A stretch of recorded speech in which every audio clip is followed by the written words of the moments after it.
Alutsista dalam pertahanan negara itu sangat penting.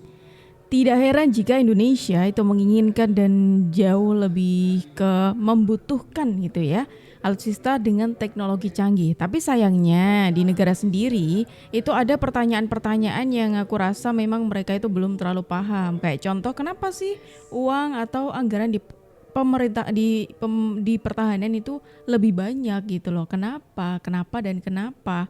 Nah, kali ini kita bakal ngasih tahu penjelasannya langsung dari Pak Prabowo Subianto. Selain itu, kita juga akan ngasih tahu alutsista terbaru apa yang ada di Indonesia. Yuk, mendingan langsung aja kita tonton videonya berikut ini. Rusia menyatakan siap mengirimkan 11 jet tempur Sukhoi Su-35 ke Indonesia, menyusul harapan baru setelah pelantikan Prabowo Subianto sebagai presiden. Meski kontrak pembelian sempat dibekukan akibat tekanan geopolitik dan kendala anggaran, Rusia optimistis kerjasama pertahanan dengan Indonesia akan berlanjut. Jet tempur generasi 4++. Ini dikenal dengan kemampuan manuver tinggi dan teknologi avionik canggih, menjadikannya salah satu yang tercanggih dalam armada udara Rusia. Hai, kapal perang korvet KRI Bung Hatta 370 akhirnya diresmikan dan diserahkan ke TNI AL pada tanggal 20 April 2025 yang lalu di galangan kapal Kota Batam, Kepulauan Riau. Selain peresmiannya, pada acara tersebut juga dikukuhkan Komandan KRI Bung Hatta 370 ini. Acara peresmian dan pengukuhan komandan kapal perang terbaru di militer Indonesia ini dipimpin langsung oleh Kepala Staf Angkatan Laut Kasal Laksamana TNI Dr. Muhammad Ali. Kapal perang korvet ini merupakan kapal perang korvet buatan asli Indonesia yang dikerjakan oleh PT Karimun Anugrah Sejati. Keberhasilan galangan kapal Indonesia membangun kapal perang jenis korvet seperti ini merupakan sebuah prestasi tersendiri bagi industri militer Indonesia. Kenapa demikian? Hal ini karena sebelumnya galangan kapal dalam negeri hanya mampu membangun kapal perang kombatan yang lebih kecil, seperti kapal cepat rudal seperti KCR 30 meter dan KCR 60 meter. Secara dimensi fisik, kapal perang korvet seperti KRI Bung Hatta 370 dengan panjang 80 meter dan bobot sekitar 700 ton lebih besar daripada desain kapal perang KCR 60 yang memiliki panjang 60 meter dengan bobot hanya sekitar 500 ton. Kapal perang KRI Bung Hatta 370 ini hanya sedikit lebih kecil dari kapal perang offshore patrol vessel atau OVV 90 meter seperti kapal perang Raja Haji Fasibillah Class yang memiliki panjang 90 meter dengan bobot mencapai 1.800 ton. Kapal perang OVV 90M ini juga merupakan kapal perang produksi asli Indonesia yang dikerjakan oleh PT Muatu Shipyard di Bandar Lampung. Nah, kapal perang KRI Bung Hatta 370 sendiri adalah kapal perang kedua dari kelas korvet ini. Sebelumnya, galangan kapal yang sama sudah berhasil membangun dan menyerahkan kapal perang korvet sejenis yang diberi nama KRI Bung Karno 369. Kedua kapal perang asli buatan Indonesia ini diberi nama kehormatan menggunakan nama proklamator kemerdekaan Indonesia sebagai bentuk penghormatan. Kapal perang buatan dalam negeri seperti ini memang tengah digenjot oleh militer Indonesia untuk memodernisasi kekuatan alutsista TNI sekaligus memberdayakan kemampuan industri kapal perang dalam negeri.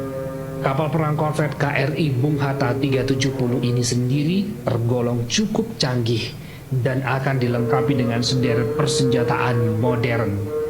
Pada saat diserahkan ke TNI AL beberapa hari lalu, kapal perang buatan asli Indonesia ini dilengkapi dengan satu unit Mariam Bofors 57 mm dan Wah, ini menarik ya. Kalau tadi di awal kita mendengarkan alutsista apa yang terbaru dari jalur udara. Nah, barusan kita mendengarkan alutsista terbaru dari TNI ini untuk jalur laut, teman-teman.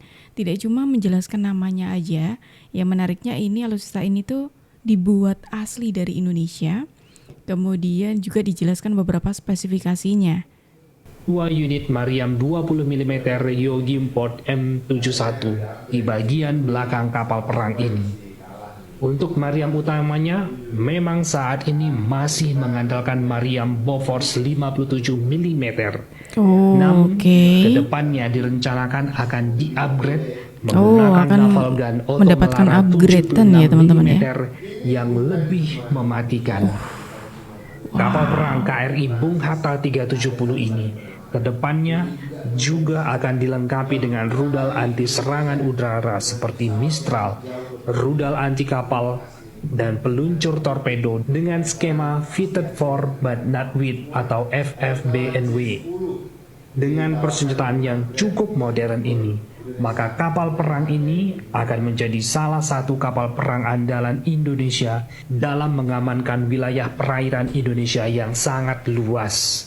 Proses modernisasi armada kapal perang Indonesia dengan melibatkan pabrikan kapal perang dalam negeri dengan menggunakan desain buatan anak bangsa tentunya menjadi satu kebanggaan tersendiri bagi Indonesia. Harapan kedepannya, industri kapal dalam negeri akan mampu membangun kapal perang yang lebih berotot seperti kapal perang kelas frigate. Memang saat ini PT PAL Indonesia tengah membangun 2 unit kapal perang frigate merah putih yang mengambil desain Arrowhead 140 frigate dari Inggris. Kapal perang canggih ini nantinya akan menjadi salah satu kapal perang paling berotot di Angkatan Laut Indonesia. Dan semoga saja ke depannya Indonesia bisa membangun sendiri kapal perang frigate sekelas dengan desain dan produksi dalam negeri. Nah, bagaimana pendapat kamu terkait keberhasilan industri dalam negeri membangun kapal perang korvet KRI Bung Karno 369 dan KRI Bung Hatta 370 sebagai buatan anak bangsa? Oh, ini merupakan karya kedua ya dari anak bangsa. Kalau sebelumnya itu dikasih nama Bung Karno, ini dikasih nama Bung Hatta. Pahlawan-pahlawan kita, teman-teman. Menarik nih, gimana kalau menurut kalian dengan adanya pembuatan dari asli buatan Indonesia untuk kapal perang ini? Atau mungkin nanti bisa kali ya gitu merambah ke yang lain lagi, tidak cuma di kapal perang aja. Prabowo kasih paham tentang alutsista. Alat perang itu usianya kurang lebih 25 sampai 30 tahun. Jadi bukan soal bekas dan tidak bekas, tapi usia pakai, ya. Kemudian jadi pesawat umpamanya pesawat Mirage 2005 yang ada di Qatar yang rencananya kita ingin akuisisi itu usia pakainya masih 15 tahun, Pak. Dan teknologi ini mengarah kepada yang lebih canggih. Kita menuju ke yang canggih, yang terbaru.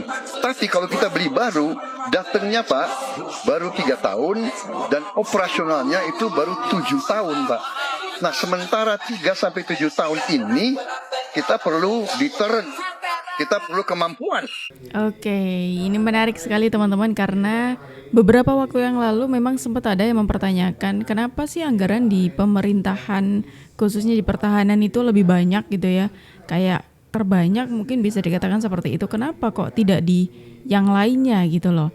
Nah, ini jawaban dari respon dari Pak Prabowo. Memang kali ini Pak Prabowo menjelaskan seberapa pentingnya gitu ya alutsista dengan jangka waktu yang memang sebenarnya ada jangka waktu untuk pemakaiannya seperti itu. Ya katakanlah ada, kalau semakin tua nanti ya juga resiko juga untuk kita. Makanya ini ada batasan waktu pemakaian seperti itu. Yang kemudian ketika sudah mencapai batasan tersebut akan jauh lebih baik ketika itu diganti. Karena pastinya dari segi kualitasnya, terus dari segi teknologinya pasti sudah berubah lah seperti itu. Apalagi masalah pertahanan ini sangat penting dalam sebuah negara seperti itu teman-teman ya. Nah, ini bisa sekaligus menjawab dari pertanyaan orang-orang kenapa kok anggarannya itu selalu banyak di pertahanan. Bukan gimana-gimana teman-teman, memanglah alutsista itu tidak murah seperti itu. Tapi itu memang kita butuhkan. Bukan kok kemudian ada yang mempertanyakan lagi, emang kita mau perang ya? Kan nggak mau perang, terus kenapa kok terus-terusan di-upgrade, katakanlah seperti itu. Ya memang karena itu butuh dan itu penting untuk di-upgrade. Boeing menyatakan siap melibatkan industri pertahanan Indonesia dalam produksi F-15X jika pembelian resmi dilakukan. Komitmen ini termasuk pemenuhan 85% kebutuhan secara lokal, termasuk perakitan dan dukungan teknis. Boeing juga menjanjikan investasi jangka panjang dan penguatan kapasitas industri nasional. Pesawat F-15X sendiri disebut sebagai jet tempur multiperan tercanggih, dengan efisiensi biaya operasional dan masa pakai hingga 30 tahun. Indonesia telah memesan 24 unit sejak 2023 dan kini proses finalisasi kontrak masih berlangsung. Menurut kamu, apakah kerjasama ini bisa menjadi langkah strategis memperkuat kemandirian pertahanan Indonesia? Untuk informasi dan berita lainnya, kunjungi jurnalpelopor.com agar terhubung dengan kabar terkini yang terpercaya.